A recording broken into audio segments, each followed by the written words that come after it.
El afán de Petro por imponer su política de paz total que deriva en impunidad a grupos criminales y de terrorismo que han dejado cientos de miles de víctimas a lo largo y ancho del territorio nacional, lo ha llevado a irse en contra de la institucionalidad ante quien ha dejado salir toda su furia, en especial contra la Fiscalía por su oposición a lo que ha llamado la facultad de sentencias abiertas, con lo cual se le entrega una licencia a los delincuentes para que continúen ejerciendo el crimen después de haber firmado acuerdos con el Estado sin correr el riesgo de ir a prisión,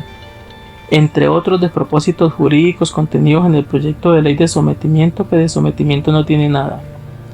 Tal animosidad contra la institucionalidad, por demás peligrosa, se hace evidente no solo por las continuas declaraciones subidas de tono del presidente contra el fiscal general de la Nación, sino de sus alfiles políticos más cercanos, como el expresidente Samper, quien acusó al fiscal de politizar la justicia penal, el senador Iván Cepeda, quien amenazó con denunciar al jefe del ente investigador ante la Comisión de Acusaciones de la Cámara por decir que la política de sometimiento favorece el narcotráfico, el exfiscal general Montealegre, quien en un acto de torpeza y completa ignorancia dijo que Petro sí podía darle órdenes al fiscal,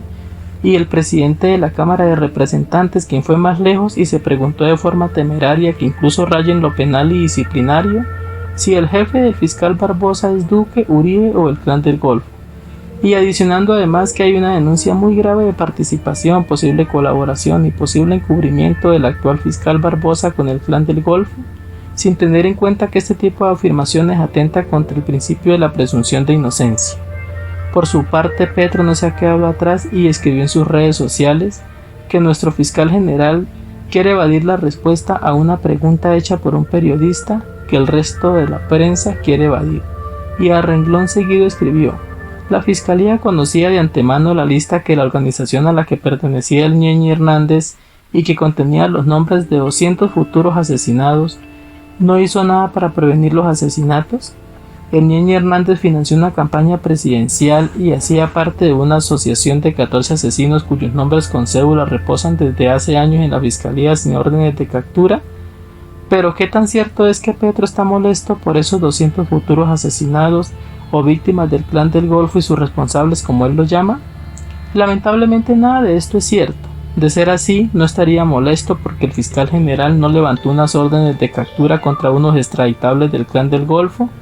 y tampoco estaría introduciendo micos y vicios a la ley de sometimiento para favorecer criminales y dejar a las víctimas de estos burladas y sin ningún tipo de reparación. Prueba de esto es que nunca lo vemos rasgándose las vestiduras por los miles de civiles asesinados por las FARC y el ELN, que nunca han sido reparadas ni sus victimarios juzgados. El señor Petro usa la mentira y el engaño para atacar a quien no sirve a sus propósitos, en este caso el fiscal general de la Nación, diciendo por los medios de comunicación que el jefe del ente acusador no le quiere dar una respuesta a una pregunta que ni siquiera hizo él sino un periodista. La mentira es más que evidente toda vez que él conoce perfectamente cuáles son los canales institucionales existentes de cooperación con los demás poderes del Estado,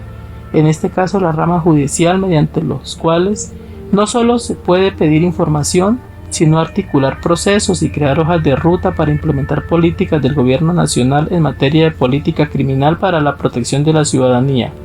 ante lo cual prefiere usar la confrontación, el odio y el engaño para sembrar división entre los colombianos y polarizar, en lo cual es experto, con lo que nos hace recordar lo que él llama estallido social gestado por él y sus aliados en el año 2021 y 2022, cuando en realidad lo que hizo fue sumir el país en caos, terrorismo urbano, muerte y destrucción, aumentando así el número de víctimas en todo el país. Por lo que consideramos necesario decirle al presidente de la República que no ayuda en nada a las víctimas del crimen organizado en Colombia, intentar por todos los medios darle total impunidad a sus victimarios, así como tampoco le sirve al país hacer un escándalo originado en mentiras contra la institucionalidad democrática, solo porque no apoyan sus políticas equivocadas ante el crimen y la delincuencia.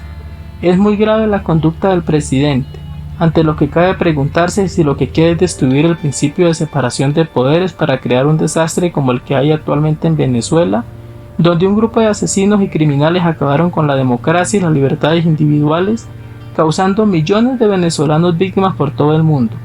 Pero lo que es aún más preocupante es el hecho de que el señor Petro no le importa crear una crisis institucional con un impacto negativo de grandes proporciones para el país